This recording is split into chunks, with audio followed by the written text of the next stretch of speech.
এদিকে আজকের সবচেয়ে বড় খবর, হরমুজ খুলতে জাতিসংঘে ইরানকে চাপ, রুখে দিল যে 3 পরাশক্তি। থাকছে বিস্তারিত প্রতিবেদনে। শেষ পর্যন্ত যেন এক অদ্ভুত দৃশ্যই দেখা গেল। যে আমেরিকাকে এতদিন বিশ্বমঞ্চের অদম্য শক্তি বলে মনে করা হতো, সেই আমেরিকায় যেন এসে দাঁড়ালো এক নীরব স্বীকারোক্তির সামনে। সরাসরি কেউ বলেনি আমরা হেরে গেছি, কিন্তু ডোনাল্ড ট্রাম্পের জাতির উদ্দেশ্যে দেওয়া ভাষণের ভাঁজে ভাঁজে সেই কথাটাই যেন লুকিয়েছিল। ভদ্রলোক মুখে বলছেন জিতেছেন, কিন্তু যুদ্ধের চিন্তায় ঝুলে পড়া চোয়াল বলছে অন্য কথা। শব্দে শব্দে তিনি বিজয়ের মালা গাঁথতে চাইলেন, কিন্তু সেই মালার ফুলগুলো যেন কোথাও একটু শুকনো, কোথাও আবার সুতো ছিঁড়ে ঝুলে পড়ছে। তিনি বললেন লক্ষ্য প্রায় পূরণ, শত্রু দুর্বল, আমেরিকা আগের চেয়ে শক্তিশালী। কিন্তু এই সব কথার মাঝেই এমন এক শূন্যতা রয়ে গেল যেটা ঢাকার মতো কোনো বাক্য তার কাছে ছিল না। কারণ বিজয়ের গল্পে সাধারণত একটা স্পষ্ট শেষ থাকে, এখানে সেই শেষটি নেই, আছে শুধু আরও কিছুদিন চালিয়ে যাওয়ার কথা। এদিকে এবার সরাসরি ইরানের পক্ষ নিল ফ্রান্স। ট্রাম্প ও নেতানিয়াহুর মাথায় হাত, থাকছে বিস্তারিত প্রতিবেদনে। পৃথিবীর কাছে আসলে একটা বিস্ময়কর ঘটনা হচ্ছে এই যে এক ইসরায়েলকে মধ্যপ্রাচ্যের কোনো দেশ সামাল দিতে পারে না, তার কাছে সবাই নতজানু। সেখানে সেই ইসরায়েলের সঙ্গে আমেরিকা যুক্ত হয়ে ইরানে আজকে 1 মাসের উপর হামলা চালাচ্ছে, কিন্তু কোনো রেজাল্ট নেই। এবং আমেরিকার ভেতরে আলোচনা যে ট্রাম্প ব্যর্থ, এবং পরিস্থিতির সামনে কি হবে যা বলছে ট্রাম্প বলছে যে যুদ্ধ দ্রুত শেষ হবে, কিন্তু আগামী 3 সপ্তাহ একেবারে ইরানকে প্রস্তর যুগে নিয়ে যাবে, এমন তামা করে ফেলবে। কিন্তু ইরানের পার্লামেন্টের স্পিকার কি বলছেন? বলছেন 70 লাখ ইরানি স্বেচ্ছায় যুদ্ধ করতে প্রস্তুত। এর আগে কিন্তু খবরে নিশ্চয়ই দেখেছেন যে মধ্যপ্রাচ্যে 10,000 সেনা আসছে। এদিকে ট্রাম্পের ওপর চরম চটেছেন সৌদি যুবরাজ। মাঝপথে হাত ছাড়ছে আমেরিকা, শত বছরের সম্পর্কে ফাটল, মধ্যপ্রাচ্য মহাপ্রলয়ের সংকেত। থাকছে বিস্তারিত প্রতিবেদনে। ইরানের যুক্তরাষ্ট্র ও ইসরায়েলের যৌথ হামলার পর বেশ কিছুক্ষণ নীরব ছিল বিশ্ব। দেরিতে হলেও ধীরে ধীরে সরব হচ্ছেন নেতারা, আসছেন নানা বিবৃতি। ইসরায়েল কিংবা ইরান দুপক্ষই পেয়েছে কারো নিন্দা, কারো সহানুভূতি। তবে হামলা বন্ধের ব্যাপারে এক কাতারে গোটা বিশ্ব। বিশ্বের অন্যতম প্রধান সমুদ্রপথ হরমুজ প্রণালীতে বাণিজ্যিক জাহাজ চলাচলের নিরাপত্তা নিশ্চিত করতে বাহরাইনের আনা একটি খসড়া প্রস্তাবের উপর ভোটাভুটি করতে যাচ্ছে জাতিসংঘের নিরাপত্তা পরিষদ। 15 সদস্যের নিরাপত্তা পরিষদের এই বৈঠক ও ভোটাভুটি অনুষ্ঠিত হবে 4 এপ্রিল। প্রাথমিক খসড়ায় বলা হয়েছে খরমুজে জাহাজ চলাচলের জন্য অনুমোদিত আরব দেশগুলো প্রয়োজনীয় যে কোনো ব্যবস্থা নিতে পারবে। জাতিসংঘের ভাষায় এই প্রয়োজনীয় ব্যবস্থার আওতায় সামরিক পদক্ষেপও রয়েছে। খসড়ায় বলা হয়েছে হরমুজ প্রণালী দিয়ে আগামী 6 মাসের জন্য যাতায়াত নিশ্চিত করতে সব রকম রক্ষণাত্মক এবং পরিস্থিতির সঙ্গে সামঞ্জস্যপূর্ণ ব্যবস্থা গ্রহণ করতে পারবে তারা। তবে এই প্রস্তাবে সামরিক শক্তি ব্যবহারের বৈধতা দেওয়ার বিষয়ে কড়া আপত্তি জানিয়েছে 3 পরাশক্তি, চীন, রাশিয়া এবং ফ্রান্স। ফলে ইরানের বিরুদ্ধে সামরিক শক্তি প্রয়োগের একটি বড় ধরনের আরব উদ্যোগ আটকে গেল। নিউ ইয়র্ক টাইমসের এক প্রতিবেদনে বলা হয়েছে এই 3 প্রভাবশালী দেশ তাদের ভেটো ক্ষমতা প্রয়োগ করে সামরিক অভিযানের প্রস্তাবটি বাতিল করে দিয়েছে। জাতিসংঘের একজন ঊর্ধ্বতন কর্মকর্তার বরাত দিয়ে ওই প্রতিবেদনে জানানো হয়েছে আরব দেশগুলো হরমুজ প্রণালীতে বিশ্বব্যাপী অবাধ নৌ চলাচল নিশ্চিত করতে একটি বিশেষ প্রস্তাব চেয়েছিল, যে প্রস্তাবে সরাসরি শক্তি প্রয়োগের ক্ষমতা দেওয়ার দাবি জানানো হয়েছিল, যাতে ইরানের বাধা অগ্রাহ্য করে এই গুরুত্বপূর্ণ জলপথটি উন্মুক্ত রাখা যায়। জাতিসংঘের নিরাপত্তা পরিষদের স্থায়ী সদস্য রাশিয়া, চীন এবং ফ্রান্স এই প্রস্তাবের বিপক্ষে তাদের অবস্থান স্পষ্ট করেছে। তারা জানিয়েছে প্রস্তাবিত যে কোনো ধরনের সামরিক শক্তি প্রয়োগের বিরুদ্ধে তারা নীতিগতভাবে একমত। তবে বিশ্লেষকদের মতে এই 3 দেশের এমন অবস্থান ইরানকে বিশ্ব অর্থনীতিকে জিম্মি করার এবং তেল ও পণ্যবাহী জাহাজ চলাচলে বিধিনিষেধ বজায় রাখার সুযোগ করে দিচ্ছে। বিশেষজ্ঞদের মতে সামরিক পদক্ষেপের প্রস্তাব বাতিল হয়ে যাওয়ায় ইরানের ওপর চাপ সৃষ্টি করা এখন আরও কঠিন হয়ে পড়বে। তাদের মতে জাতিসংঘের এই কূটনৈতিক ব্যর্থতা মধ্যপ্রাচ্যের সমুদ্র পথে নিরাপত্তা নিশ্চিত করার বিষয়টিকে আরও ঝুঁকিপূর্ণ করে তুলল। তবে হরমুজ প্রণালীর এই সংকটের সমাধান এখন কোন পথে এগোবে তা নিয়ে বিশ্বজুড়ে উদ্বেগ বাড়ছে। জ্বালানি পরিবহনের গুরুত্বপূর্ণ নৌপথ হরমুজ প্রণালী দিয়ে বিশ্বের প্রায় 20% তেল ও গ্যাস পরিবহন করা হয়। গত 28 ফেব্রুয়ারি যুক্তরাষ্ট্র ও ইসরায়েলের হামলার পর পথটির উপর নিয়ন্ত্রণ নেয় ইরানের ইসলামিক বিপ্লবী গার্ড IRGC। দেশটির সামরিক বাহিনী বলছে প্রণালীটিতে তাদের নৌবাহিনী দৃঢ় ও কর্তৃত্বপূর্ণ নিয়ন্ত্রণ রয়েছে। এটি ইরানের শত্রুদের জন্য বন্ধ হয়ে থাকবে। অবরোধের জেরে গত 1 মাসে পারস্য উপসাগরে কমপক্ষে 2190টি বাণিজ্যিক জাহাজ আটকা পড়েছে। এসব জাহাজের মধ্যে 320টির বেশি তেল ও গ্যাসবাহী ট্যাঙ্কার রয়েছে। এর ফলে একদিকে যেমন উপসাগরীয় দেশগুলোর তেল ও গ্যাস রপ্তানি হুমকির মুখে পড়েছে, অন্যদিকে বিশ্বের বহু দেশে জ্বালানি সংকট দেখা দিয়েছে। এমন পরিস্থিতিতে বল প্রয়োগ করে হরমুজ প্রণালী খোলার অনুমতি চেয়ে জাতিসংঘ নিরাপত্তা পরিষদে একটি প্রস্তাব উত্থাপন করে উপসাগরীয় উপসাগরীয় দেশ বাহরাইন। একজন কূটনীতিক ও জাতিসংঘের একজন জ্যেষ্ঠ কর্মকর্তা জানান, আরব দেশগুলো এমন একটি প্রস্তাব আনে যাতে জাতিসংঘের মাধ্যমে বল প্রয়োগের অনুমতি দেওয়া হয়, যাতে হরমুজ প্রণালী এই আন্তর্জাতিক নৌ চলাচল স্বাভাবিক থাকে। শুক্রবার প্রস্তাবটির ওপর ভোটাভুটি হওয়ার কথা ছিল, কিন্তু ভেটো ক্ষমতাধর 3 দেশের বিরোধিতার কারণে উদ্যোগটি ভেস্তে গেছে। রাশিয়া, চীন ও ফ্রান্স জানিয়েছে তারা নীতিগতভাবে এমন কোনো প্রস্তাবের বিরোধী যেখানে সামরিক শক্তি ব্যবহারের অনুমতি দেওয়া হয়। জাতিসংঘের সাম্প্রতিক বছরগুলোতে বিভিন্ন ইস্যুতে চীন ও রাশিয়াকে বরাবর ইরানের পক্ষে অবস্থান নিতে দেখা গেছে। তবে অন্যতম ভেটো ক্ষমতাধর ফ্রান্স এবারই প্রথম কার্যত ইরানের পক্ষে অবস্থান নিল, যার ইঙ্গিত গত বৃহস্পতিবার দেশটির প্রেসিডেন্ট এমানুয়েল ম্যাক্রোর বক্তব্য থেকে পাওয়া গিয়েছিল। এদিন দক্ষিণ কোরিয়া সফরকালে ম্যাক্রন সাংবাদিকদের বলেন, কিছু লোক সামরিক অভিযানের মাধ্যমে বলপূর্বক হরমুজ প্রণালী মুক্ত করার ধারণাকে সমর্থন করছে।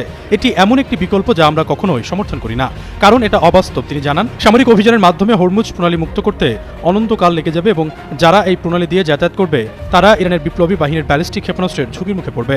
ম্যাক্রো স্পষ্ট জানিয়ে দেন, সংঘাত শেষ হওয়ার পর হরমুজের মধ্য দিয়ে অবাধ যাতায়াত নিশ্চিত করতে একটি জোট গঠনের জন্য ইউরোপীয় ও অন্যান্য মিত্রদের সঙ্গে কাজ করবেন তিনি। ফ্রান্স প্রেসিডেন্ট বলেন, আমরা শুরু থেকেই বলে আসছি যে এই প্রণালীটি অবশ্যই পুনরায় খুলে দিতে হবে, কারণ এটি জ্বালানি প্রবাহ, সার এবং আন্তর্জাতিক বাণিজ্যের জন্য কৌশলগত গুরুত্বপূর্ণ, কিন্তু এটি কেবল ইরানের সঙ্গে আলোচনার মাধ্যমেই করা সম্ভব। এদিকে ট্রাম্পের ওপর চরম চটেছেন সৌদি যুবরাজ। মাঝপথে হাত ছাড়ছে আমেরিকা। শত বছরের সম্পর্কে ফাটল, মধ্যপ্রাচ্য মহাপ্রলয়ের সংকেত। বিশ্ব রাজনীতিতে এক ভয়াবহ ভূ রাজনৈতিক ভূমিকম্পের আভাস পাওয়া যাচ্ছে। যে কোনো মুহূর্তে ভেঙে যেতে পারে কয়েক দশকের পুরনো সৌদি আমেরিকা মৈত্রী। মার্কিন প্রেসিডেন্ট ডোনাল্ড ট্রাম্পের বিতর্কিত ও খামখেয়ালি সিদ্ধান্তে এখন ক্ষোভে ফুঁসছেন সৌদি যুবরাজ মোহাম্মদ বিন সালমান। পর্দার আড়ালে কি তবে বড় কোনো সংঘাতের প্রস্তুতি চলছে? টাইমস অব ইন্ডিয়ার এক বিশেষ প্রতিবেদনে চাঞ্চল্যকর তথ্য উঠে এসেছে। ডোনাল্ড ট্রাম্পের ইরান নীতি এবং যুদ্ধ পরিচালনার ধরন নিয়ে রিয়াদ এখন বীতশ্রদ্ধ। হোয়াইট হাউসের অদূরদর্শী পরিকল্পনা এবং উস্কানিমূলক বার্তা সৌদি আরবকে এক চরম নিরাপত্তাহীনতার মুখে ঠেলে দিয়েছে। বিশেষ করে ইরানের জ্বালানি অবকাঠামো ও বিদ্যুৎ কেন্দ্রে হামলার যে হুমকি ট্রাম্প দিয়েছেন তাতে সৌদি কর্মকর্তারা আতঙ্কিত। তাদের ভয়, এর পাল্টা প্রতিশোধ হিসেবে ইরান যদি আরবের তেল স্থাপনা বা পানি বিশুদ্ধকরণ প্রকল্পে হামলা চালায় তবে পুরো মধ্যপ্রাচ্য ধ্বংসস্তূপে পরিণত হবে। সবচেয়ে বিস্ফোরক তথ্য হল, ট্রাম্প চাইছেন এই যুদ্ধের সমস্ত আর্থিক দায়ভার বহন করুক সৌদি আরব ও অন্যান্য উপসাগরীয় দেশগুলো, অথচ যুদ্ধের রণকৌশল নির্ধারণে তাদের কোনো মতামতের তোয়াক্কা করা হচ্ছে না। বিশ্লেষকরা বলছেন, ট্রাম্প সৌদি আরবকে অংশীদার নয় বরং স্রেফ পে মাস্টার বা টাকা দেওয়ার মেশিন হিসেবে ব্যবহার করছেন। শুধু কৌশলগত বিরোধী নয়, ব্যক্তিগত সম্পর্কের জায়গাতেও ফাটল ধরেছে। ট্রাম্প বিভিন্ন সময়ে যুবরাজ মোহাম্মদ বিন সালমান সম্পর্কে অত্যন্ত কুরুচিপূর্ণ ও অপেশাদার মন্তব্য করেছেন বলে জানা গেছে। মাত্র কিছুদিন আগে ট্রাম্প হোয়াইট হাউসে এক বক্তব্যে বিশ্ব মিডিয়ার সামনে সৌদি যুবরাজ এমবিএসকে কটাক্ষ করে বলেন, সে আমার নিতম্বে চুম্বন করেছে আর আমার কাছে মাথা নত করে সবসময় থাকতে হবে তাকে। এই কুরুচিপূর্ণ মন্তব্য রিয়াদের রাজপ্রাসাদে তীব্র ক্ষোভের জন্ম দিয়েছে। শেষ পর্যন্ত যেন এক অদ্ভুত দৃশ্যই দেখা গেল, যে আমেরিকাকে এতদিন বিশ্বমঞ্চের অদম্য শক্তি বলে মনে করা হতো, সেই আমেরিকায় যেন এসে দাঁড়ালো এক নীরব স্বীকারোক্তির সামনে। সরাসরি কেউ বলেনি আমরা হেরে গেছি, কিন্তু ডোনাল্ড ট্রাম্পের জাতির উদ্দেশ্যে দেওয়া ভাষণের ভাঁজে ভাঁজে সেই কথাটাই যেন লুকিয়েছিল। ভদ্রলোক মুখে বলছেন জিতেছেন, কিন্তু যুদ্ধের চিন্তায় ঝুলে পড়া চোয়াল বলছে অন্য কথা। শব্দে শব্দে তিনি বিজয়ের মালা গাঁথতে চাইলেন, কিন্তু সেই মালার ফুলগুলো যেন কোথাও একটু শুকনো, কোথাও আবার সুতো ছিঁড়ে ঝুলে পড়ছে। তিনি বললেন, লক্ষ্য প্রায় পূরণ, শত্রু দুর্বল, আমেরিকা আগের চেয়ে শক্তিশালী। কিন্তু এই সব কথার মাঝেই এমন এক শূন্যতা রয়ে গেল যেটা ঢাকার মতো কোনো বাক্য তার কাছে ছিল না। কারণ বিজয়ের গল্পে সাধারণত একটা স্পষ্ট শেষ থাকে, এখানে সেই শেষটি নেই, আছে শুধু আরো কিছুদিন চালিয়ে যাওয়ার কথা। দেখলে মনে হয় তিনি যেন এক ছাত্র পরীক্ষার খাতা জমা দিয়ে বাইরে এসে বলছেন খুব ভালো হয়েছে পরীক্ষা, অথচ নিজের মনেই জানে কিছু প্রশ্ন ফাঁকা রয়ে গেছে। এই ভাষণের ভেতর দিয়ে আসলে যে সত্যটা ধরা পড়ে তা হলো, আমেরিকা যুদ্ধটা জেতেনি, আবার সহজে হার মেনেও নেয়নি, বরং এমন এক অবস্থায় এসে দাঁড়িয়েছে যেখানে পিছু হটা ছাড়া আর কোনো সম্মানজনক পথ চোখে পড়ছে না। আর সেই পিছু হটার কথাটাকে ঢাকতেই এত শব্দ, এত ঘোষণা, এত আত্মবিশ্বাসের অভিনয়। সব মিলিয়ে ট্রাম্পের এই ভাষণটা এক অদ্ভুত কাব্য, যেখানে শব্দগুলো বিজয়ের কিন্তু অর্থটা পরাজয়ের দিকে ঝুঁকে আছে। রাজনীতি বড় বিচিত্র বস্তু, এখানে কখনো কখনো যুদ্ধক্ষেত্রে কি ঘটছে তার চেয়ে বেশি গুরুত্বপূর্ণ হয়ে ওঠে কে কিভাবে গল্পটা বলছে। আর সেই গল্প বলার শিল্পে নিঃসন্দেহে একজন সিদ্ধহস্ত কারিগর ডোনাল্ড ট্রাম্প। তিনি জানেন কিভাবে পরাজয়ের ধুলো ঝেড়ে সেটাকে বিজয়ের মুকুটে রূপ দিতে হয়। কিন্তু সমস্যা হলো, মুকুটটা যদি কাগজের হয় তবে একটু বৃষ্টিতেই তার আসল রূপ বেরিয়ে পড়ে। ইরান যুদ্ধের 1 মাস পূর্তি উপলক্ষে দেওয়া তার ভাষণটি ঠিক সেরকমই এক নাটকীয় উপস্থাপনা। শুরুতেই তিনি চলে গেলেন মহাকাশের নাসার আর্টেমিস মিশনের ক্রুদের অভিনন্দন জানাতে, যেন পৃথিবীর জটিল বাস্তবতা থেকে মন সরিয়ে এক ধরনের কল্পনার জগতে নিয়ে যেতে চান শ্রোতাদের। কিন্তু সমস্যা হলো, আমেরিকান জনগণ তখন চাঁদের দিকে তাকিয়ে নেই, তারা তাকিয়ে আছে গ্যাস স্টেশনের দিকে যেখানে দাম বাড়ছে, আর তাকিয়ে আছে পারস্য উপসাগরের দিকে যেখানে যুদ্ধের আগুন থামার কোনো লক্ষণ নেই। ভাষণের দ্বিতীয় পর্বেই তিনি যেন এক নিঃশ্বাসে ইরানকে শেষ করে ফেললেন। তার দাবি, ইরানের নৌবাহিনী নেই, বিমান বাহিনী ধ্বংস, নেতারা মৃত, ক্ষেপণাস্ত্র সক্ষমতা ভেঙে পড়েছে। শুনতে মনে হয় যেন যুদ্ধ শেষ, এখন শুধু বিজয় মিছিল বাকি। কিন্তু বাস্তবতা একটু অন্যরকম, কারণ একই সময়ে হরমুজ প্রণালী কার্যত অচল হয়ে আছে। আমেরিকার জাহাজ চলাচল বন্ধ, আর বিশ্ববাজারে তেলের দাম হুহু করে বাড়ছে। যুদ্ধ যদি সত্যিই শেষের পথে থাকে, তাহলে বাজার কেন ভয় পাচ্ছে? এখানেই আসল দ্বন্দ্ব। ভাষণে এক ছবি, বাস্তবে আর এক।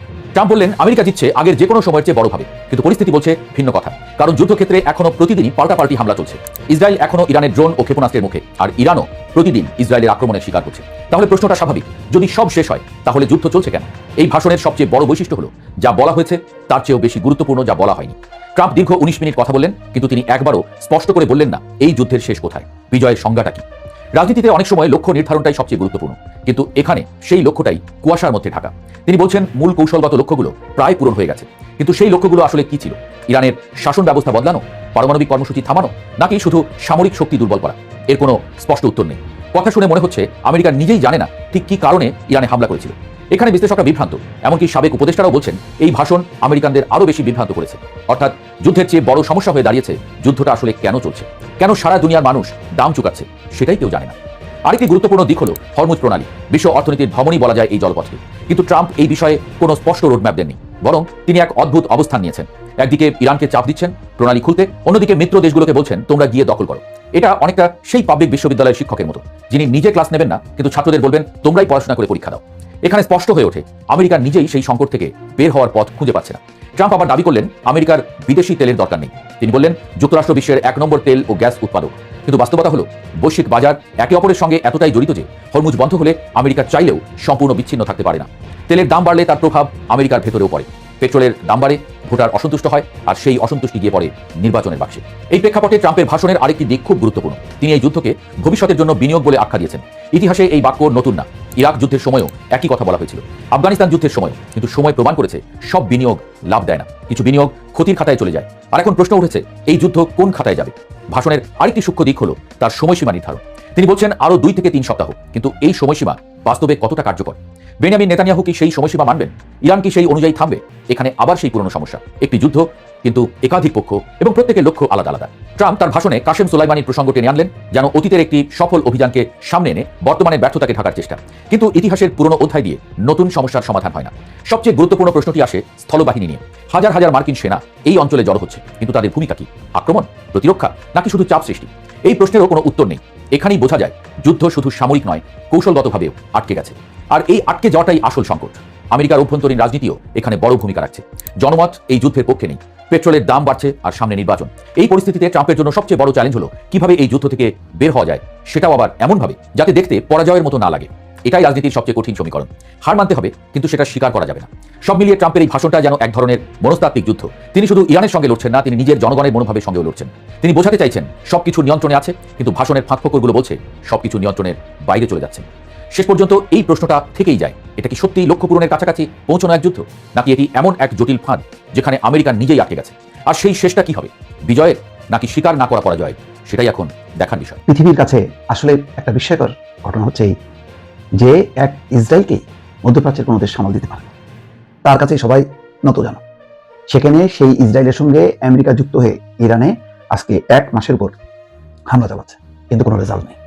এবং আমেরিকার ভেতরে আলোচনা যে ট্রাম্প ব্যর্থ। এবং পরিস্থিতির সামনে কি হবে? যা বলছে ট্রাম্প বলছে যে যুদ্ধ দ্রুত শেষ হবে, কিন্তু আগামী 3 সপ্তাহ একেবারে ইরানকে প্রস্তর যুগে নিয়ে যাবে, এমন টানা করে ফেলবে। কিন্তু ইরানের পার্লামেন্টের স্পিকার কি বলছেন? বলছেন 70 লাখ ইরানি স্বেচ্ছায় যুদ্ধ করতে প্রস্তুত।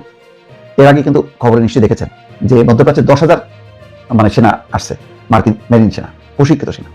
ইরান বলছে 10,000-এর বিপরীতে 10 লাখ ইরানি প্রস্তুত যুদ্ধের জন্য। এখন বলা হচ্ছে যে 70 লক্ষ আসলে সম্ভব না।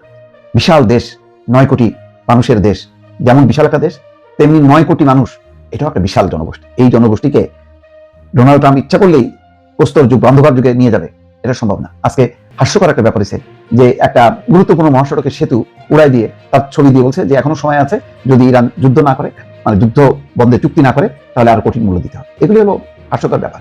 ইরান জানে যে এই যুদ্ধে যদি তারা নতি স্বীকার করে, ট্রাম্পের 15 দফা যদি তারা মেনে নেয়, তাহলে ইরানের আর শক্তি বলে কিছু থাকবে না।